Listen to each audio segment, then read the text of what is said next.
Hello guys, ये खूबसूरत मोहब्बत का एपिसोड 50। तो चलिए शुरू करते हैं। तो गाइस मिलिए इनसे, ये है रघु काका जो लगभग आधी उम्र के थे और उनका बेटा राहुल जो नैनीताल की किसी कंपनी में जॉब किया करता था। रघु काका ने निशा के फार्म हाउस को सालों से संभाल रखा था और निशा ने उन्हें वहाँ रहने की जगह भी दी थी। अब इन लोगों का खाना भी रघु काका को ही बनाना था, इसीलिए निशा ने पहले से ही कॉल करके रघु काका को सब बता दिया था। रघु काका निशा के सिर पे हाथ फेरते हुए कहते हैं, कैसी हो बेटा, बड़े दिनों बाद आई, हमें बड़ी खुशी हो रही है तुम्हें यहाँ देखकर। और अरे ये क्या, सालों पहले आई थी तब तो बड़ी अच्छी दिखती थी, अब कैसी हो गई हो। चलो कोई बात नहीं, अब यहाँ आ ही गई हो ना तो तुम्हें खिला खिला कर सही कर देंगे हम। निशा भी हंसते हुए जवाब देती है, जी काका, इसलिए तो यहाँ आई हूँ आपके पास, वरना तो कोई नहीं है मेरा आपके सिवा। काका कहते हैं कि नहीं बेटा, ऐसे नहीं कहते, बड़े साहब और बड़ी मालकिन भी तो है ना, और मैं राहुल, हम दोनों भी तो तुम्हारे अपने ही है ना बेटा। निशा मुस्कुराकर हाँ में सिर हिला देती है। राहुल निशा के पास आते हुए कहता है, कैसी है दीदी, मुझे भूली तो नहीं। निशा उसके गाल खींचते हुए कहती है, तुझे कैसे भूल सकती हूँ भाई, तू उनमें से थोड़ी है जो इतनी आसानी से भुलाया जा सके, और आजकल तो वैसे तू बड़ा हैंडसम दिखने लगा है। हाँ, राहुल इतना सुनकर शर्मा जाता है और निशा को उस पर हंसी आ जाती है। सब लोग ये सब ठंड में बाहर खड़े होकर देख रहे थे। निशा रघु काका और उनके बेटे राहुल को बारी बारी से सबसे मिलवाती है और सब लोग हंसकर उनसे बात करते हुए उनका हालचाल पूछते हैं। तभी रिद्धिमा कांपती हुई आवाज में कहती है, निशा अगर ये मेल मिलाप हो गया हो तो क्या मैं अंदर जा सकती हूँ? यार देख, ठंड के मारे में कितनी कांप रही हूँ। सब लोगों ने रिद्धिमा की तरफ देखा तो वो वाकई बहुत बुरी तरह से कांप रही थी, क्योंकि वो फैशन शो में जब आई थी, मतलब उसने ड्रेस ऐसी पहन रखी थी ना गाइस, समझा करो। तो निशा हाँ में से हिला देती है तो रिद्धिमा फटाफट से जाके बॉनफायर के आगे बैठ जाती है। फिर धीरे धीरे करके सब लोग अंदर आ जाते हैं अपना अपना सामान लेकर। वो लोग फार्म हाउस को देख रहे थे जिसमें थोड़ी सी रोशनी थी, क्योंकि निशा को ऐसे ही पसंद था। फिर उन लोगों की निगाह रिद्धिमा के पास जाती है जो कि बॉनफायर के आगे बैठी होती है। मनाली फटाफट से उसके पास जाती है और उसके माथे पे हाथ लगाती है, ये चेक करने के लिए कि उसको बुखार तो नहीं है। पर उसे बुखार नहीं होता, उसे बस ठंड लग रही थी बिकॉज ऑफ हर ड्रेस। फिर मनाली अपने बैग में से उसे एक शॉल निकाल कर उड़ा देती है और शॉल उड़ने के बाद रिद्धिमा को भी काफी आराम मिलता है। अंश ये देखकर रिद्धिमा के पास आता है और कहता है कि कल्लो तू ठीक तो है ना, या तेरी तबीयत खराब हो गई? और वो उसका माथा चेक करता है। मनन भी उसके माथे पे हाथ फेरता है। तभी काका कहते हैं कि बेटा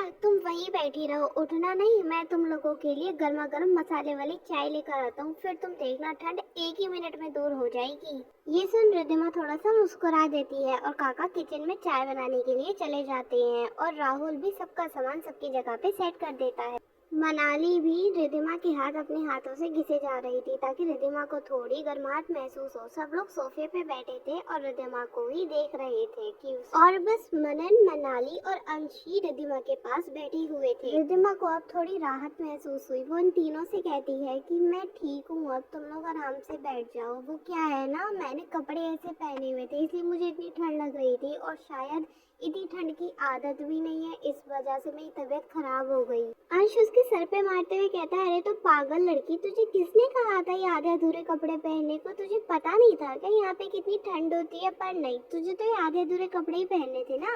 रिद्धिमा अपना मुंह लटकाते हुए कहती है, सॉरी, मुझे पता नहीं था यहाँ पे इतनी ठंड होती है, वरना मैं स्वेटर ही पहन के आ जाती ना। मनाली कहती है कि कोई बात नहीं, अब स्वेटर पहन लेना। इतना सुन रिद्धिमा हाँ कह देती है, पर उसे अचानक से कुछ याद आता है तो वो अपना सर पकड़ लेती है। अंश उससे पूछता है कि अरे अब क्या हुआ?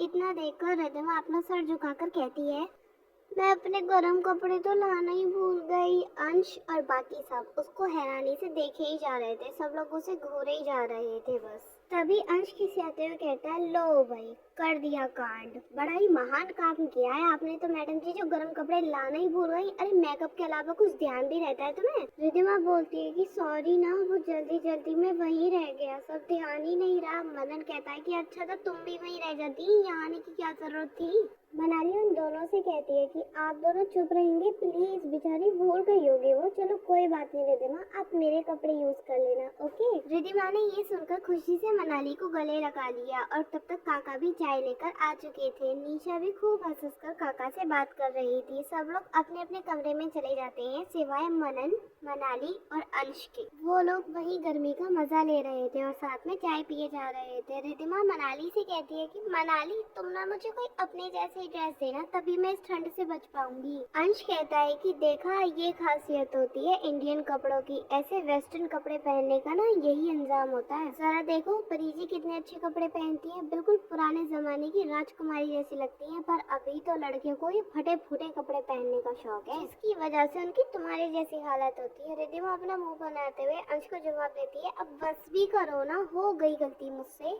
तभी मनाली अंश को जवाब देते हुए कहती है, ये आपने गलत कहा, हर किसी की अपनी अपनी पसंद होती है, रिद्धिमा की अपनी पसंद है। जमाना बदल गया है तो उसके हिसाब से हमारा चाल चलन भी बदल जाना चाहिए ना। रिद्धिमा को यही कपड़े अच्छे लगते हैं तो वो यही कपड़े पहनेगी और उसका हक भी है। तो क्या गाइस मनाली ने सही कहा, मुझे कमेंट करके जरूर बताइएगा। इस एपिसोड में इतना ही। आपको वीडियो कैसी लगी कमेंट करके जरूर बताना, लाइक और शेयर करना मत भूलना, और अगर आप चैनल पर नए हैं तो सब्सक्राइब जरूर करना।